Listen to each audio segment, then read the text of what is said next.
Hello and नमस्कार। म सुरज कार्की हाल अहिले कोरियामा छु र आज चाहिँ मैले कोरियाको वर्क कल्चर र नेपालको वर्क कल्चर बीचमा के भिन्नताहरू छन्, के कस्तो छ हाम्रो नेपालमा र कोरियामा चाहिँ काम गर्ने तरिकाहरू भन्ने विषयमा एउटा छोटो मिठो भिडियो बनाउँदैछु। अन्त्यसम्म हेरेर प्रतिक्रिया दिनुहोला। आउनुहोस् सुरु गरौँ। हुन त नेपाल देश र कोरिया देश बिल्कुलै फरक भूगोल, फरक चिजहरू अवश्य नै हुन्छन् नै, तर हामीले राम्रो ठाउँबाट सिक्नुपर्ने कुराहरू धेरै नै हुन सक्छन्। सो द्याट मैले नेपालमा पनि काम गरिहेरेँ र अहिले आएर कोरियामा पनि काम गरिरहेको छु। सो यो दुई देशमा चाहिँ के कस्तो भिन्नताले गर्दाखेरि चाहिँ काम गर्ने कल्चरले गर्दाखेरि चाहिँ फरक पार्दो रहेछ भन्ने कुरा मैले धेरै कुराहरू बुझे जस्तो लाग्छ। आज त्यही कुराहरू अनुभव गर्दैछु। सबैभन्दा पहिलो नम्बरमा मैले उठाउन खोजेको कुरा चाहिँ टाइमको डिसिप्लिन एकदमै धेरै यो कोरियामा मैले पाएँ। नेपालमा चाहिँ त्यस्तो हुन्न थियो। नेपालमा हामीले अफिसमा काम गर्दा अथवा मैले आफै कहीँ काम गर्दाखेरि 9 बजे ड्युटी आउने 5 बजे छुट्टी हुने भन्दाखेरि सुरुमा एक दुई दिन 9 बजे गयो होला। त्यस पछाडि मलाई 9:30 मा जाँदा पनि ठिकै थियो, 9:15 मा पुग्दा पनि ठिकै छ। टाइमको कुनै ठ्याक्कै एक्ज्याक्ट 9 बजे जाने 12 बजे ब्रेक यस्तो भनेर एक्ज्याक्ट जुन टाइमको डिसिप्लिन नेपालमा एकदम कम पाइन्छ। हुन त नेपालमा पनि कर्पोरेट ठुल्ठुलो अब फ्याक्ट्रीहरूतिर ठुल्ठुलो के भन्छ कम्पनीहरूतिर चाहिँ टाइमको डिसिप्लिन छ न त, तर नेपालमा त्यति धेरै ठुल्ठुला कर्पोरेट कम्पनीहरूमा काम गर्ने मान्छेहरू छैनन्। फ्याक्ट्री त्यति धेरै नभएको कारणले गर्दा प्राय मानिसहरू चाहिँ सानसानो क्षेत्रमा काम गर्ने मान्छेहरू धेरै छन्। सो द्याट कोरियामा चाहिँ सानसानो क्षेत्र होस् या ठुल्ठुला कर्पोरेट कम्पनी होस्, फ्याक्ट्री होस्, हरेक क्षेत्रमा टाइमको डिसिप्लिन एकदमै धेरै छ। 8 बजे काम सुरु भनिसकेपछि 8 बजे काम सुरु हुन्छ। 12 बजे ब्रेक भनेपछि 12 बजे ब्रेक हुन्छ। 5 बजे छुट्टी भनेपछि 5 बजे छुट्टी हुन्छ। सो द्याट यो कल्चरले चाहिँ गर्दाखेरि काम गर्न पनि मजा आउने हैन, एउटा आफ्नो टाइम लिमिट भइसके पछाडि यति बजे छुट्टी, प्लानिङ हरेक चिजको सेड्युलिङ गर्न सजिलो हुँदाखेरि यो एउटा राम्रो पक्ष छ। हामीले पनि नेपालमा यसलाई फलो गर्न जरुरी छ। त्यस पछाडि दोस्रो कुरा उठाउने हो भने ओभरटाइम कल्चर। यो पनि नेपालको फ्याक्ट्रीहरूतिर सबै कुराहरू हैन, फ्याक्ट्रीतिर कर्पोरेटतिर छ, नेपालमा पनि एकदमै नभएको हैन। तर नेपालमा समस्या के छ भने फ्याक्ट्रीहरू कम छन्, कर्पोरेट जस्तो भाटबटिनी यस्ता विभिन्न ठुल्ठुलो अब यो के भन्छ गोल्छा ग्रुपहरूमा यस्तो ठुल्ठुलो कम्पनीहरूमा कम भइदिएको कारणले गर्दाखेरि त्यहाँनिर काम गर्ने मान्छेहरू पनि कम छन्। धेरै मान्छेहरू चाहिँ हार्डवेयर पसल, विभिन्न अब लुगा पसल, सानसानो कम्पनीहरूको एकाउन्टेन्टहरू, विभिन्न भनौँ न सानसानो कम्पनीहरूमा यसरी कार्यरत छन् हैन। त्यस्ता क्षेत्रमा काम गर्ने मान्छेहरू चाहिँ धेरै छन्। सो द्याट सबै चिजको लागि चाहिँ इक्वल हुने हो भने सजिलो हुन्थ्यो भन्नको लागि हो हैन। सो ओभरटाइम कल्चर पनि के छ त भन्दा नेपालमा छैन बराबर नै छ क्या। अब जस्तो कस्तो चाहिँ छ भन्दाखेरि जस्तो मैले 8 बजेको काम सुरु गरेँ, 5 बजे भनेर यसरी 8 to 5 को काम मैले तोकेको छु, तर म 6 बजेसम्म 7 बजेसम्म काम गर्छु नि मैले त 2 घण्टाको ओटी प्राय पाइरहेको हुँदैन क्या। त्यो यतिकै अब ल भनेर गइरहेको हुन्छ। कुनै बेला म पनि ढिलो आउँछु, छिटो आउँछु भनेर एक्ज्याक्ट त्यो छैन, ओभरटाइम कल्चर छैन। त्यो पनि एउटा समस्या छ। अब तेस्रो पक्ष उठाउँदाखेरि कोरियामा कामको स्पिड र प्रेसर चाहिँ अलिक ज्यादा हुने, किनभने यहाँनिर चाहिँ सबैलाई एउटा रेस्पोन्सिबिलिटी टक टक टक दिएको हुन्छ हैन। अनि धेरै प्रोडक्सन पनि धेरै गर्नुपर्ने है। त्यो कारणले गर्दाखेरि कामको स्पिड चाहिँ एकदम कामको समयमा मात्रै काम स्पिड अलिक धेरै हुन्छ र प्रेसर पनि अलिक धेरै हुन्छ। अब क्वालिटीको प्रोडक्ट निकाल्नु पर्ने हैन, हरेक चिजमा यहाँनिर कम्पिटिसन एकदम हाई छ क्या। मैले राम्रो निकाल्ने हो भने त अर्कोले उछिनेर गइहाल्छ भनेर क्वालिटीमा, त्यस पछाडि स्पिडमा अब छिटो पनि निकाल्नु पर्यो। सो द्याट कामको स्पिड र प्रेसर चाहिँ कोरियामा एकदमै धेरै छ। यो सानसानो सेक्टरहरूमा, रेस्टुरेन्ट सेक्टरमा होस्, सानसानो सेक्टरमा पनि मैले यो के देखेँ भन्दाखेरि त्यहाँनिर एकदम खाना अर्डर गर्ने ठाउँमा पनि टक्क खाना अर्डर गर्यो, स्पिड छिटो आउने, त्यस पछाडि मिठो पनि हुनु पर्यो, छिटो पनि आउनु पर्यो। सानसानो रेस्टुरेन्टहरूमा, सानसानो कम्पनीहरूमा पनि मैले कामको स्पिड र प्रेसर चाहिँ अलिक धेरै पाएँ, जुन नेपालमा अलिक कम छ यो चाहिँ है। के छ बिस्तारै गरौँला न, आनन्दले गरौँला न, भइहाल्छ नि, चलिहाल्छ नि भन्ने चाहिँ नेपालमा त्यो खालको प्रविधि छ भने कोरियामा चाहिँ अलिकति डिफ्रेन्ट हैन, छिटो पनि गर्नुपर्छ, राम्रो पनि गर्नुपर्छ भन्ने एउटा यो कल्चर चाहिँ छ। र कोरियामा मैले सबैभन्दा धेरै के भन्छ महसुस गरेको चाहिँ काम नै सबैभन्दा यहाँ प्यारो ठुलो मान्छन् क्या। यहाँनिर साउ, त्यस पछाडि म्यानेजर, ले चाहिँ अब हेर्नु न साउ म्यानेजरले झाडु लाउनु हुँदैन यस्तो खालको छैन। यहाँनिर सबै काम नै सबैभन्दा एकदमै महत्त्वपूर्ण ठान्छन्। काम छैन त केही छैन भन्ने ठान्छन्।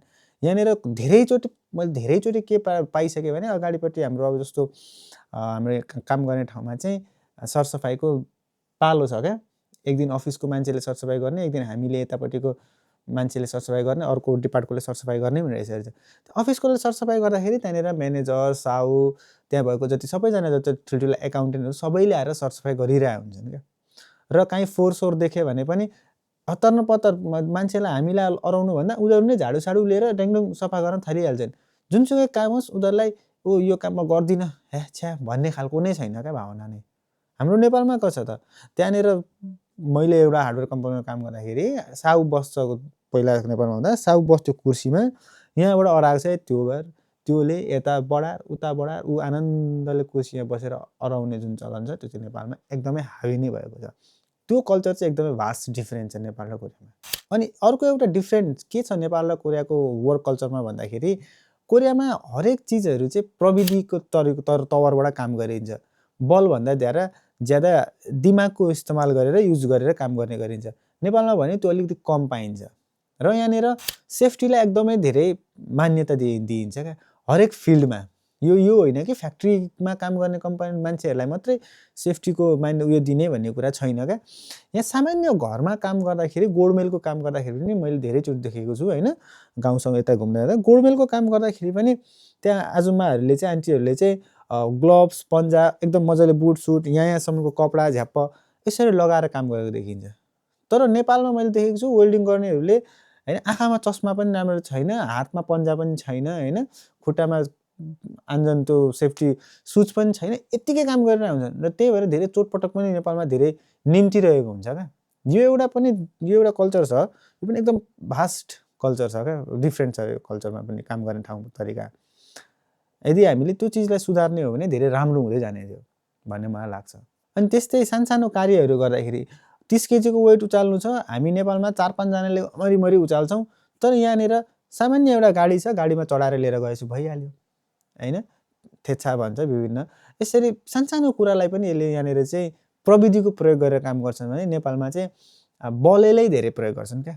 काठ मिलमा काठ चिराउन जानुभयो भने यत्रो मुढा हुन्छ नेपालमा 6-7 जनाले गल ल्याएर बल लगा हाइसे भन्दै यसरी ठेल्दै लानुपर्छ। तर यहाँ प्रविधि छ, ठ्याक्कसँग दुईटा यस्तो भन्छ च्याप्प सप्प समाज सुइँ लगाएर ठ्याक्क राखिदिन्छ।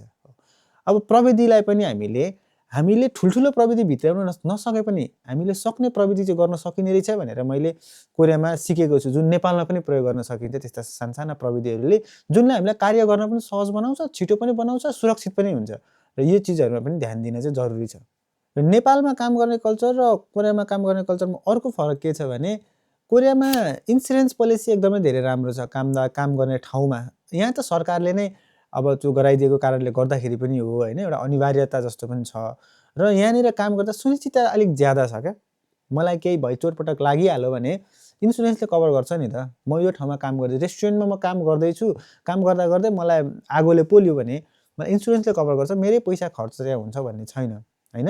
नेपालमा कति ठाउँमा के छ भने काम गर्दा चोट लाग्यो भने सामान्य साउले अलिअलि मलमपट्टि लगाइदिन्छ, त्यस पछाडि पछि आफ्ना खर्चहरू अलिक उयो भयो भने आफैले खर्च बेर्नुपर्ने अवस्था पनि धेरै छ होइन। काम गर्दै एक्सिडेन्ट भयो भने साउले नबोर्ने अवस्था धेरै छ कामको सिलसिलामा बाहिर जाँदाखेरि है। अब गाडी साडी कुदाइन्छ अनि त्यसमा आफ्नै इन्सुरेन्स कभर गर्नुपर्ने अवस्था छ भने छैन भने आफैले बेर्नुपर्ने अवस्थाहरू धेरै भएको छ है। सो द्याट यो एउटा पनि एकदमै धेरै डिफ्रेन्ट छ क्या। मान्छेलाई सुनिश्चितता अलिकति कम छ भने नेपालमा, कम होइन म त देख्दैन पनि भन्छु होइन, सुनिश्चितता नै छैन क्या। मलाई अब यो ठाउँमा म काम गर्दैछु भने मलाई भोलि केही भइहाल्यो भने यहाँ यो कभर गर्छ नि त यो चिजले, यो मेरो कार्य गरिरहेको ठाउँको अब बिमा गरिदिएको छ भने बिमाले अथवा साउजीले नै गर्छ भने त्यो छैन यहाँ है। कोरियामा चाहिँ प्रत्येक सेक्टरमा पाइन्छ, प्रत्येक सानो सेक्टरदेखि ठुल्ठुलो सेक्टरसम्म इन्सुरेन्सको राम्रो छ कभर, अथवा मान्छेलाई काम गर्ने कर्मचारीलाई राम्रो एउटा सुनिश्चितता चाहिँ छ। त्यस पछाडि अर्को एउटा मेन भास्ट डिफ्रेन्स के आउँछ भने मिनिमम स्यालेरी हाम्रो नेपालमा पनि तोक्न चाहिँ तोक्या छ तर पालनै छैन है।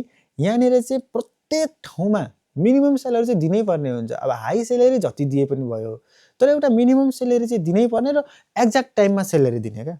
यो होइन कि मैले यहाँ काम गरेँ अनि त्यस पछाडि 1 महिना आएन अर्को महिना लैजा न हे लु तेरो यो महिनाको 20,000 भएको छ 5,000 लाग्दै गर अर्कोचोटि 15,000 लैजा अहिले पैसा छैन 10,000 लैजा। नेपालमा यो प्रवृत्ति एकदमै धेरै छ। अनि स्यालेरी पनि त्यस्तै एउटा मान्छे सहरमा बसेर रुम भाडा लिएर बस्छ भने उसलाई त्यहाँनिर बस्नै गाह्रो हुने गरीको अब तलब छ क्या 12,000 13,000 14,000मा काम गर्नु परिरहेछ जबकि मिनिमम स्यालेरी 17,000 लगभग 18,000 भनौँ न हैन 17,500 400 कति सरकारले तोकेको छ नेपालमा पनि त्यति नै पनि सबैलाई दिने हो भने सायद राम्रै हुन्थ्यो होला हैन सबै सेक्टरमा काम गर्ने 8 घण्टाको तलब है त्यो फेरि है तर नेपालमा त्यो छैन पालना नै छैन है अब कहाँनिर निवेदन कहीँ गरौँ भने एउटा त्यो सेक्टर पनि छैन निवेदन राम्रो गर्ने खालको हैन सो द्याट नेपालमा यो एउटा एकदमै भास्ट एकदमै यो भनौँ न एउटा समस्या जस्तो छ है मिनिमम स्यालेरी छ तर त्यसको पालना छैन अनि स्यालेरी एक्ज्याक्ट टाइममा छैन सो द्याट यो पनि एउटा ठुलो डिफरेन्स छ यसले के गर्छ भने काम गर्न मजा आउँछ क्या यदि तपाईँले काम गर्नु भएको छ ल मेरो ओहो महिनाको यति आउँछ है ठ्याक्क टाइममा आउँछ यो टाइममा 10 गते भनेको छ 10 गते ट्याक्क ब्याङ्कमा आउँछ यस्तो भइदिएको भए सजिलो हुन्थ्यो नि त तर त्यो चाहिँ यहाँ नेपालमा पाइँदैन नेपालमा चाहिँ पाइँदैन कोरियामा चाहिँ यो प्रत्येक ठाउँमा छ मैले यो कुरा गरिराख्दाखेरि नेपालमा फेरि हेर्ने मान्छेहरूले जो कर्पोरेट ठाउँमा अलिकति हाई लेभलमा भनौँ न ठुल्ठुलो भाटबटिने जस्ता हैन अनि हाम्रो पनि छ नि ग्रुप विभिन्न गोल्छा ग्रुपहरूमा यस्तो विभिन्न ठुल्ठुलो कम्पनीहरूमा काम गर्नेलाई छ हैन फ्याक्ट्रीहरूमा छ तर नेपालमा त्यो कम छ नि त तर यहाँ कोरियामा चाहिँ विभिन्न आल्बा गर्नेलाई पनि टाइममै स्यालेरी छ हैन विभिन्न सानो पसलमा काम गर्नेलाई पनि टाइममै स्यालेरी छ यो चिज चाहिँ एकदमै डिफरेन्ट छ क्या ल अब last but not the least भन्छ हैन एउटा लास्ट कुरा गरौँ यहाँनिर खानेकुरामा भेदभाव छैन जस्तो हाम्रो यहाँनिर कम्पनीमा के हुन्छ नि 12 बजे लन्च हुन्छ अनि लन्चमा सबैजना अब हैन कम्पनीमा काम गर्ने सबैजना एकै ठाउँमा खाना खाने गरिन्छ अनि खाना खाने गर्दाखेरि चाहिँ म्यानेजर पनि लाइनमा लागेर हुन्छ साउ पनि आएर लाइनमा लागेर खान्छ हैन हामी सबैजना लाइनमा लागेर खान्छौँ र खाना एउटै हुन्छ तर नेपालमा मैले त्यो पाउन एकदमै मुस्किल छ सबैजनालाई एउटै खाना खुवाउन एकदमै मुस्किल छ नेपालमा क्याटेगोरी वाइज खाना खाने सिस्टम छ क्या खुवाउने यदि कम्पनीमा यदि कुनै सामान्य खानेकुरामा मात्रै नभएर भेदभाव चलन भनौँ न सामान्य काम गरिरहेको छ एउटा कम्पनीमा 10 जना कम्पनीमा काम गरिरहेको छ भने पार्टी दिनु पर्यो कम्पनीले भने मुनि अलिक तल्लो स्तरकोलाई छुट्टै पार्टी अलिक माथिल्लो स्तरकोलाई छुट्टै पार्टी नेपालमा हैन अनि अलिक माथिल्लोको छुट्टै तर यहाँनिर त्यो पाइएन यहाँनिर चाहिँ इक्वल खानेकुराहरू सम्बन्धी भनौँ न काममा कर्मचारी र यसमा भेदभाव देखिँदैन जुन गर्नुपर्ने कुराहरूमा त्यो देखिँदैन र त्यो कल्चरले पनि के हुन्छ भन्दाखेरि ओहो साउ त मैसँग बसेर खाइरहेछ साउले त त्यही खाना खाइरहेछ हामीलाई भेदभाव गराएको छैन भन्ने हुन्छ है सो यो पनि एउटा ठुलो फ्याक्ट राख्छ क्या यी विभिन्न डिफरेन्टहरू नेपाल र कोरियामा चाहिँ हामी पाउन सक्छौँ अब कोरिया एकदमै डेभलप कन्ट्री भइसक्यो हैन अब नेपाल एकदमै धेरै अन्डर डेभलप कन्ट्री छ हैन दुई देशमा एकदम भास्ट डिफरेन्ट स्वाभाविक नै हो तर हामीले के सिक्दै जानुपर्छ भने ती चिजहरूलाई राम्रो चिजहरूलाई लिएर कसरी हुन्छ त्यसलाई हामीले डेभलप गर्दै जाने हो भने सायद राम्रो हुँदै जान्थ्यो हामीले नेपालमा सुधार्नुपर्ने कुराहरू एकदमै धेरै अनगिन्ती नै छन् है र सानसानो कुराहरूलाई पनि यसरी सुधार्दै जाने हैन वर्क कल्चरमा काम गर्ने कल्चरमा प्रत्येक नीतिमा प्रत्येक जनाले चाहिँ हैन प्रत्येक साउले पनि त्यस्तै र काम गर्ने कर्मचारीले पनि त्यही अनुसारको र एउटा सरकारी नीति नियम पनि त्यही अनुसारको राम्रो भइदिए कति राम्रो हुन्थ्यो होला हैन कति सुनिश्चित हुन्थ्यो होला यो कारणले गर्दाखेरि धेरै मान्छेहरू सायद यो सुध्रिने वर्क कल्चर सुध्रिने हो भने धेरै मान्छेहरू विदेश जान रोकिन्थे पनि जस्तो लाग्छ मलाई हैन त्यो अब एकदम हाई कमाउनेहरूलाई बेग्लै कुरा हो जानै पर्ने अवस्थामा बेग्लै छ तर के छ भने ठिकै छ नि त हैन अहिले म ब्याचलर पढ्दैछु अहिले चाहिँ के छ +2 पढ्ने बित्तिकै बाहिर जाने ट्रेन्ड छ नि त हैन तर +2 पढ्दैछु म +2 पढ्दै राम्ररी मैले पैसा कमाउँदैछु 20,000 25,000 पैसा नियमित रूपमा कमाउँदैछु भने के छ त अर्को हैन 4-5 वर्ष बसेर ब्याचलर क्लियर गरेर जाउन भन्ने यस्ता विभिन्न कुराहरू आउँथे होला तर ती चिजहरू छैनन् नेपालमा यी चिजहरू डेभलप गर्न सके राम्रो हुन्छ जस्तो लाग्छ है अब तपाईहरुलाई के कस्तो लाग्छ हैन आफ्नो प्रतिक्रिया चाहिँ कमेन्ट गर्नु होला फेरि हामी अर्को भिडियोमा भेट्ने नै छौं हस्त बाइ बाइ व्हाट ह्यापेन जित्नु भयो अरे